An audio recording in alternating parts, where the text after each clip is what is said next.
Alors, avant de commencer l'épisode aujourd'hui, je voudrais parler un petit peu de quelque chose. On s'est mis dans un monde créatif pour expliquer quelque chose à propos de l'eau. Quand on verse de l'eau quelque part, elle s'étend sur combien de blocs déjà 1, 2, 5, 6, 7 blocs à partir du centre. Et quand on la fait partir d'un muret, elle s'étend sur 1, 2, 8 blocs. Elle va un petit peu plus loin. Et c'est en utilisant cette propriété de l'eau, qu'elle part dans toutes les directions et que quand elle fait un courant, elle entraîne tout ce qui tombe dedans. C'est avec ces deux propriétés de l'eau qu'on peut construire quelque chose qui ressemble à ça. Donc ici, on a une espèce de grand bassin. Vous remarquez que tous les courants vont dans le même sens, vers le centre. Et vers le centre, il y a un pauvre petit zombie qui essaie de sortir, mais il n'y arrive pas parce que le courant l'entraîne à chaque fois vers le centre. Donc au bout de cet temps, il va finir par tomber ici. Voilà, il est tombé. Et on peut utiliser l'autre propriété pour fabriquer une machine. Ça, c'est un distributeur. Oui, c'est un distributeur dans lequel j'ai mis un seau d'eau. Et au-dessus de ces distributeurs connectés à lui, j'ai mis un observateur. Et l'observateur, quand on lui met un bloc dessus, il observe que quelque chose s'est passé. Il envoie un signal de redstone et hop là, le distributeur distribue l'eau. Et on a toute l'eau qui amène les créatures vers le bord. Les créatures arrivent vers le bord et... Ah, il est tombé à côté. Pourquoi il y a un problème ici, c'est que, vous voyez, ce bassin-là, il est plus grand que cette plateforme-là, mais pas assez. Il y a encore un petit espace, il y a un trop petit espace entre le mur du grand bassin et cette petite plateforme. Donc, il y a une solution. Première solution, c'est de rapprocher l'observateur, le distributeur du sol. Et en effet, quand on fait le test,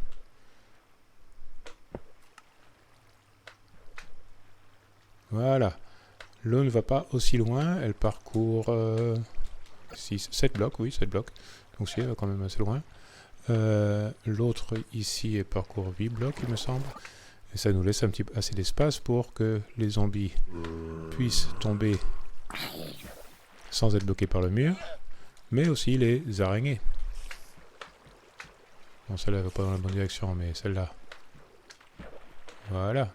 Et voilà. Elles sont toutes les tombées dans le trou. Alternativement, et c'est peut-être un peu plus simple, on peut aussi faire partir l'eau de un bloc de hauteur. C'est-à-dire qu'on surélève tout de un bloc. Et là, ça fait un bien plus grand bassin. Un bassin qui est 2 blocs de large de plus, 2 blocs de diamètre de plus.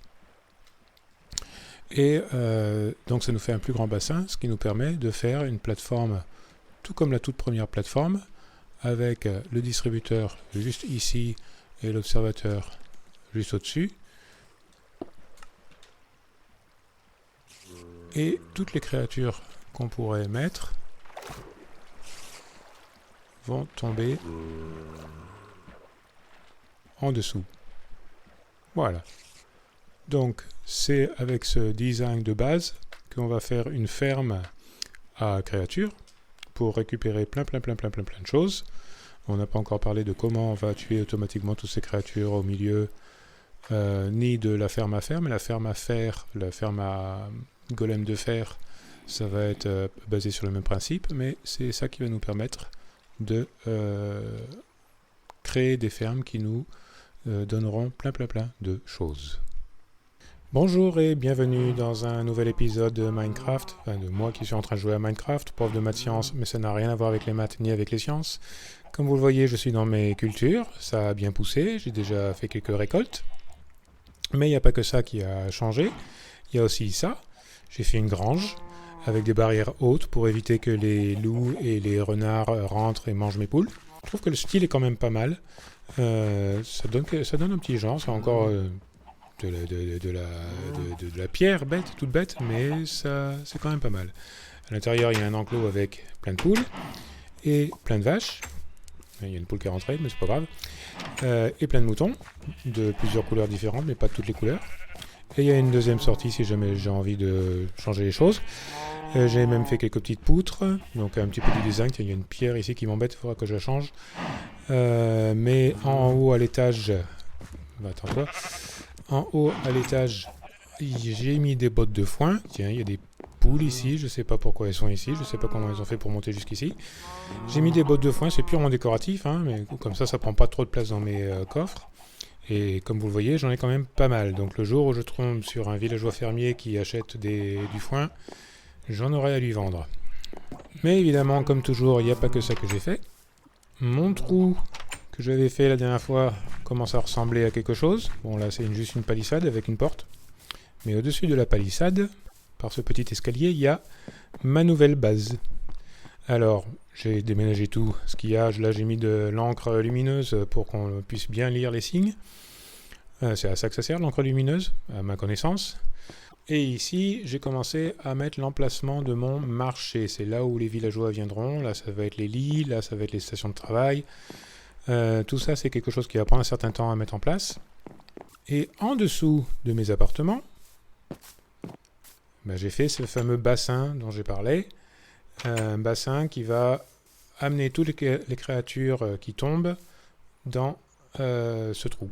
Ici, ça va me servir de puits à expérience, c'est-à-dire qu'il y a des créatures qui vont apparaître parce que ça va être très sombre. Je suis en train de recouvrir tout ça de blocs solides.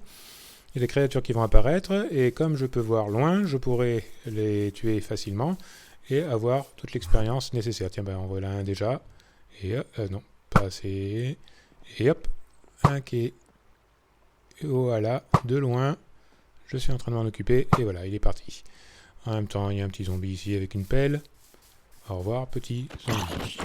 Une araignée. Au revoir, petite araignée. Un autre creeper. Putain, je suis vraiment pas bon au tir à l'arc, moi. Voilà. Je suis meilleur dans la réalité que dans un jeu vidéo en tir à l'arc. Donc voilà, je récupère plein d'expérience. Et je peux me sustenter d'expérience par ce petit stratagème. Il y a même des créatures en haut. Ça va me poser problème. Ok, sortons d'ici. Il est un petit peu trop tard le soir. Peut-être falloir que je me défende contre lui, par exemple. Et puis contre qui d'autre? Qui y a d'autre qui est là pour m'embêter? Lui. Et ces deux-là. Bon, moi je saurai où je les trouverai, mes zombies villageois. Ah, il y a un creeper derrière. Ok. Venez par là, venez par là, venez par là tous. Toi, chacun son tour, hein. On n'y va pas tous ensemble en même temps. Comme dans les films d'action. Les méchants attaquent le héros un par un. Chacun son tour. Oh, ça a failli exploser. Et t'es mort. Voilà. Il y en a un autre. Allez, à l'arc et la flèche, c'est quand même vachement plus sûr. Est-ce que je vais pouvoir aller me coucher maintenant? Attends, toi. Il y a un autre creeper de l'autre côté. Wow, c'est peut-être pas forcément la meilleure idée que j'ai eue de mettre ma base ici, surtout sans mettre de torche. Ok. Tout le travail que j'ai fait, toi, tu vas pas le détruire.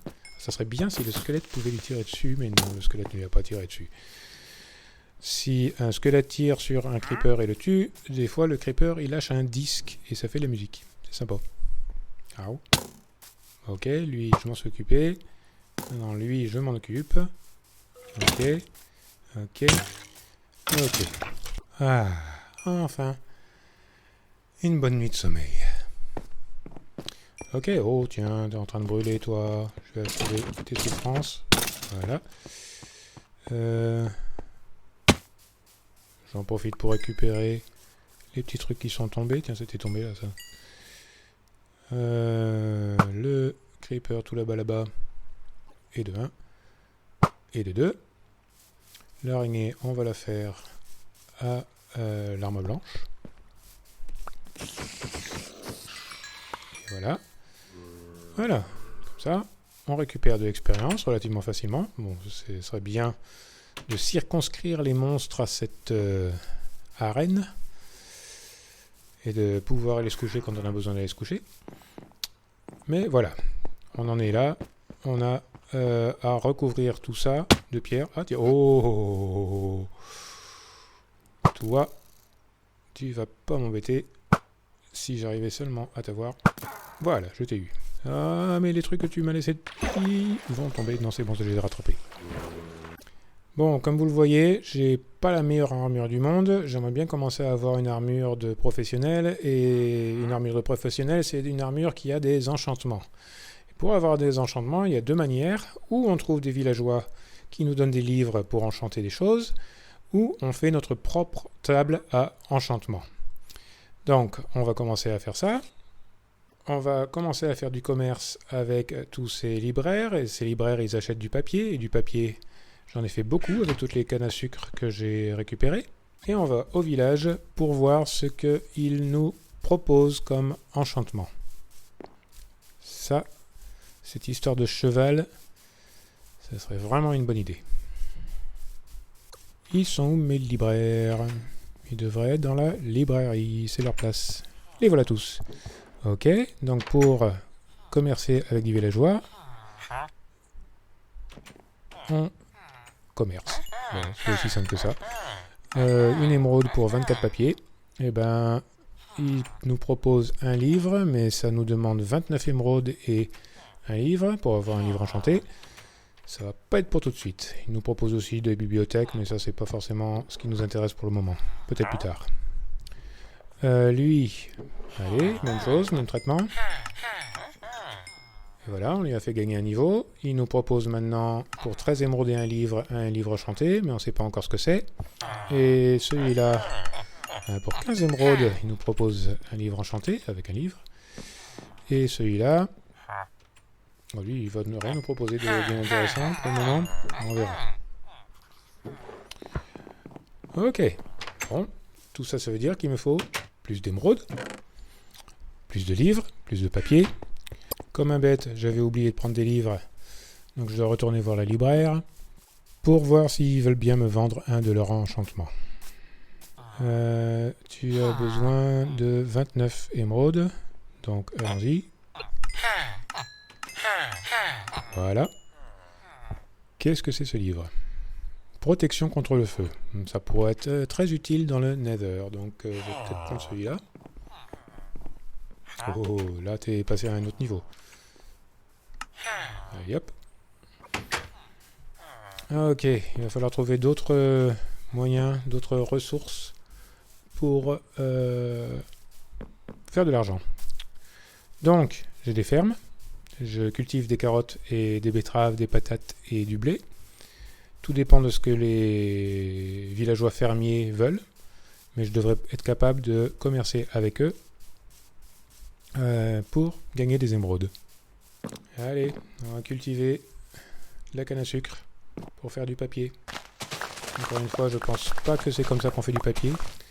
Peut-être qu'il y a une technique que je connais pas. Mais en tout cas dans Minecraft, c'est comme ça que ça marche. Ok, on a récupéré la canne à sucre. On va faire plein de papier. C'est pas beaucoup. Mais avec les papiers qu'on avait déjà, ça va faire un peu plus. Ah, j'ai des carottes. Et des patates. Du blé. Pourquoi ils sont pas au travail ces libraires? Qu'est-ce qu'ils font? Bon, ils vivent peut-être un petit peu loin. Les pêcheurs sont déjà là. C'est toujours les ouvriers qui sont les premiers arrivés. Bon, on va en profiter pour voir ce qu'il prend, lui. Ah, il prend des carottes. Eh ben ça, j'en ai des carottes. Hop, hop. Ok. Toi, je te vends du papier. Et je peux acheter ton livre. Il est bien ton livre? Et qu'est-ce que c'est? Perçant 2. Oh, ça sera bien pour mon trident. Bah, c'est à cette heure-là que tu arrives au boulot, toi? Ah, tu prends des betteraves, le seul truc que j'ai pas pris. Ok, ben on retourne au coffre. On récupère nos betteraves. On sait maintenant qu'il faut pas cultiver des pommes de terre, mais il faut cultiver des betteraves. On va s'y atteler. Je peux déjà faire des blocs d'émeraude, dit. Ok. Une autre solution, c'est de faire une table d'enchantement nous-mêmes. Il nous faut 4 obsidiennes, 2 diamants et un livre. Les diamants, il se trouve que j'en ai trouvé par hasard dans une de mes explorations de la caverne en dessous. Les voilà, 2 diamants. Ok, on va faire un seau. Parce que j'ai besoin d'un seau d'eau pour faire de l'obsidienne. Oui, c'est bizarre. Encore une fois, c'est les mécaniques de Minecraft. Ça ne répond pas forcément à la logique. Mais on a juste besoin d'un petit seau d'eau. Et de quelque chose que j'ai préparé par là. Voilà. Ça, c'est de la lave figée, c'est-à-dire qui ne coule pas. C'est très important qu'elle ne coule pas parce que quand on fait ça, voilà. Et voilà. On a préparé plein d'obsidienne. Et pour miner l'obsidienne, il nous faut une pioche en diamant. Oui, j'ai trouvé 5 diamants au total. C'est exactement ce qu'il me fallait pour faire l'obsidienne dont j'ai besoin. Ok, c'est parti pour miner l'obsidienne. Ça va prendre un certain temps.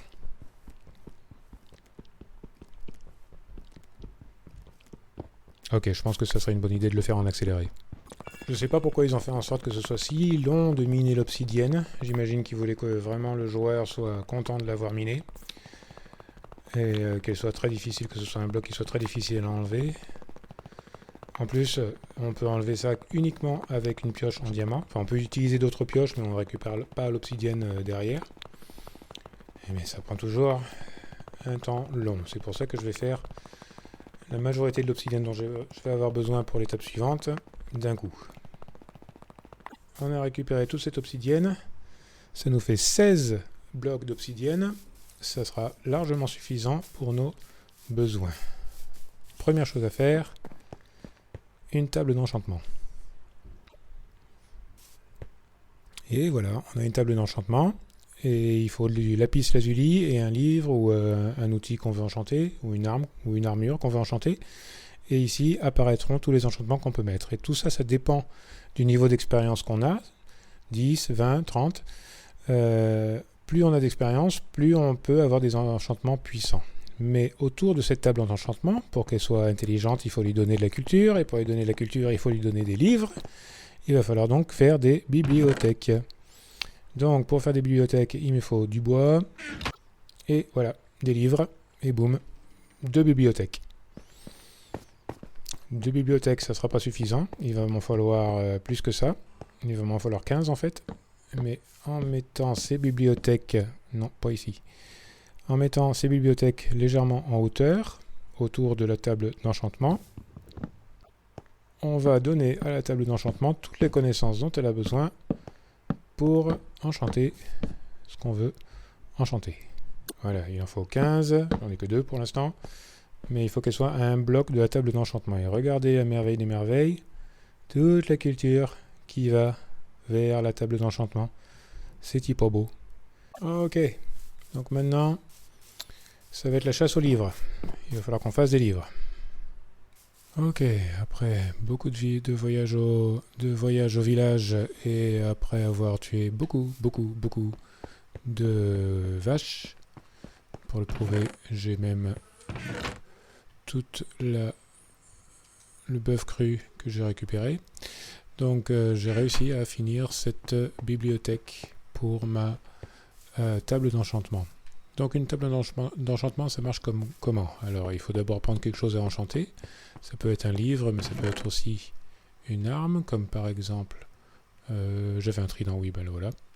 Le trident ici. Et il faut du lapis lazuli, c'est ça. Et on va à la table d'enchantement. Poing, poing, poing. Et on met notre trident et notre lapis lazuli et on voit qu'est-ce qu'on a. Alors j'ai pas beaucoup de niveaux, mais je peux commencer à avoir des enchantements sympathiques, comme par exemple la loyauté. La loyauté, c'est quelque chose qui fait revenir le trident vers nous à condition qu'il n'aille pas trop loin. Je vais faire le test. Et il revient. Mais il y a une autre chose que je voudrais faire et qui concerne le reste de l'obsidienne que j'ai fait et miné. Elle est où? Elle est là.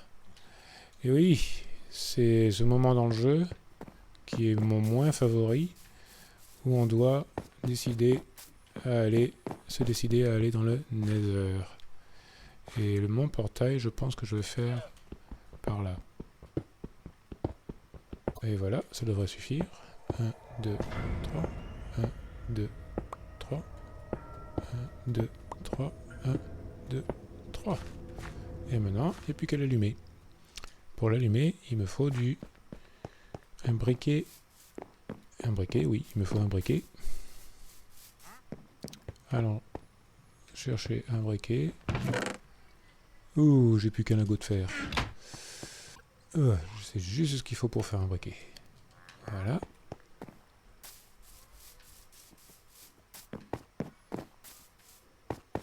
Et on l'allume. Et voilà. J'ai mon portail vers le Nether. J'ai pas envie d'y aller. Mais bon, il faudra bien, pour la prochaine fois, on va aller voir ce qu'il y a derrière. Et on ira chercher, et il va me falloir du magma ici. Et dans le Nether, il y a plein de magma. Et ben, ce sera la première chose qu'on ira chercher. Mais tout ça, ce sera l'objet d'un épisode suivant. Je vais continuer à faire mon basement, ma cave, où je peux trucider des monstres quand je veux pour avoir de l'expérience. Je vais continuer à marchander avec les villageois pour avoir le plus d'enchantements possible.